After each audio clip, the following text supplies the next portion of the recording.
बापूजी के सत्संगों में जीवन जीने की कला का सही ज्ञान तो मिलता ही है, साथ ही स्वस्थ रहने और ऊंची स्थिति पाने के तरीके भी प्राप्त होते हैं। जैसे यहाँ बापूजी बतला रहे हैं कि रात में सोने से पहले की गई एक छोटी सी क्रिया आपकी नींद को योग में बदल सकती है। रात को सोते समय पूर्व के तरफ अथवा तो उत्तर के तरफ सिर करके ही सोना चाहिए। पश्चिम के तरफ सिर करके सोओगे तो चिंता पीछा नहीं छोड़ेगी। उत्तर के तरफ सिर करके सोओगे तो बीमारी, अकाल मृत्यु, आयुष्य क्षीण आदि की तकलीफों से जूझना पड़ेगा। इसलिए आज से पक्का कर लो कि रात्रि को शयन के समय तुम्हारा सिराना पूर्व अथवा तो दक्षिण की तरफ हो। दूसरी बात, सोते समय कभी भी मैं दुखी हूं, मैं चिंतित हूं, मैं परेशान हूं, मैं थका हूं, इस बेवकूफी को मत आने दो। थोड़ा कीर्तन करते करते मैं भगवान का हूं, भगवान मेरे, भगवान सतरूप है, ज्ञान रूप है और अनंत है। अनंत जीवों में वो व्यापक है। जैसे आकाश हमारे हृदय में भी है तो मच्छर के हृदय में भी है। आकाश से भी सूक्ष्म परमात्मा चिदाकाश।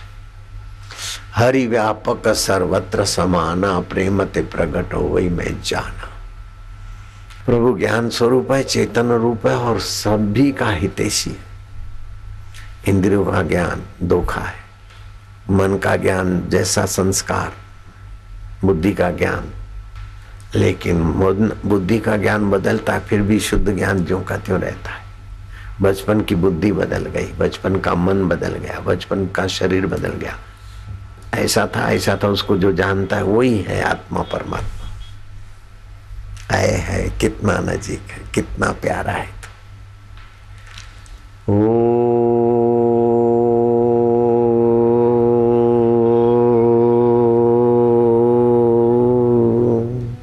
इसी ज्ञान स्वरूप देवता ने झूलेलाल का अवतार करा दिया। यही ज्ञान स्वरूप देवता मन चाहे भगवान को प्रकट करवा देता है। कृष्ण वालों के लिए कृष्ण, सीताराम वालों के लिए सीताराम। जिसके जीवन में संयम है और उस ज्ञान स्वरूप देवता को पाना चाहता है, उसका मार्गदर्शन भी वही करते हैं। मेरे को भी वही कहते कि अब इधर ऐसा जाओ, ऐसा करो। मैं क्या कौन बोलते हो? अरे जिसका तुम भजन करते हो। शिव वाले को बोलते मैं शिव बोलूंगा, कृष्ण वाले को बोलते मैं कृष्ण बोल रहा हूं, लेकिन है वही का वही परमेश्वर। इसको सच्चिदानंद करके कहा व्यास जी ने भागवत में। सच्चिदानंद रूपाय सच्चिद विश्व उत्पत्ति आदि हेतवे तापत्रय विनाशाय श्री कृष्णाय वयम नमः। श्रीमद् भागवत श्री कृष्ण की भक्ति जगाकर मुक्त आत्मा बनाने के लिए ग्रंथ है। लेकिन मंगलाचरण में व्यास जी ने कितनी ऊंचाई की बात रख दी। जो सत्य है, चेतन है, आनंद स्वरूप है, सृष्टि की उत्पत्ति, स्थिति और प्रलय का जो कारण है, उस परमेश्वर को हम नमस्कार करते हैं। क्यों नमस्कार करते हैं? शारीरिक तप, शारीरिक दुख, मानसिक दुख और आध्यात्मिक ताप। शारीरिक, मानसिक, आध्यात्मिक ताप, तीन ताप की निवृत्ति के लिए प्रभु हम आपको प्रणाम करते हैं। तो रात को सोते समय हे सच्चिदानंद, हे जगत की उत्पत्ति करने वाले, स्थिति और प्रलय करने वाले, तीनों ताप को हरने वाले प्रभु हम आपको प्रणाम करते हैं। अब हम आपकी गोद में आ रहे हैं। पंच भौतिक शरीर यहाँ पड़ा है, माया का है। मन, बुद्धि, अहंकार भी बदलने वाला है, माया का।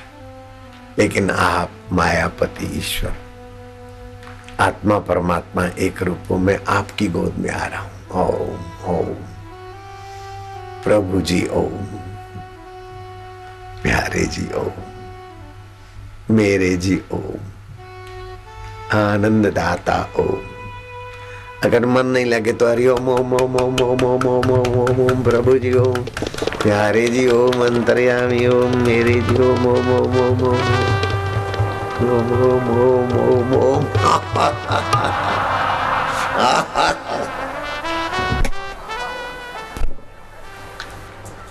ये हास्य प्रयोग करने से कमरा सात्विक हो जाएगा। जहां जप करोगे उस जप के प्रभाव से कलयुग का प्रभाव हट जाएगा।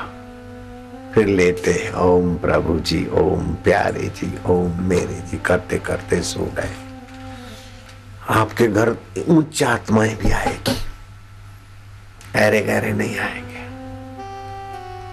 मैं प्रभु में सो रहा हूं, ओम शांति। आपके ऊंचे विचार भी होंगे, भाग्य की रेखाएं बदल जाएगी। हे प्रभु ओम, हे आनंद देवता हरि ओम, प्रभु ओम। फिर श्वास अंदर जाए तो भगवान का नाम, बाहर आए तो गिनती। ऐसे करते करते नींद आ जाएगी। तो नींद का काम तो नींद कर लेगी, लेकिन आप ईश्वर की गोद में चले जाओगे तो सुबह उठोगे ईश्वर की गोद से। आप रसोई घर में सोओगे तो दुकान से नहीं उठोगे, और कमरे से सोओगे तो रसोई घर से नहीं उठोगे। जिधर सोओगे वहीं से उठोगे।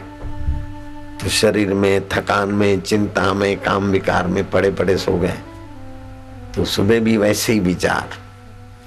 ग्लानि में पड़े पड़े सो गए तो ग्लानि के विचार। वो काम विकार शुरुआत में तो लगता है मजा मजा, बाद में ग्लानि होती है। छी, अच्छा नहीं लगता। वो अपना अनुभव है, लेकिन उस अनुभव को पकड़ते नहीं। चाहे 100 जूता खाए, तमाशा घुस के देखेंगे, फिर वही का वही हाल।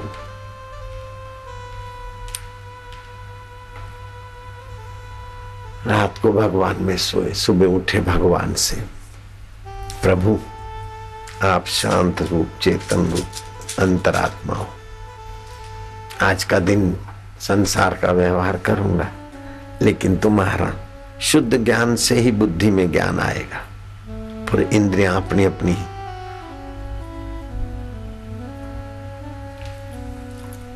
चेष्टा करेगी।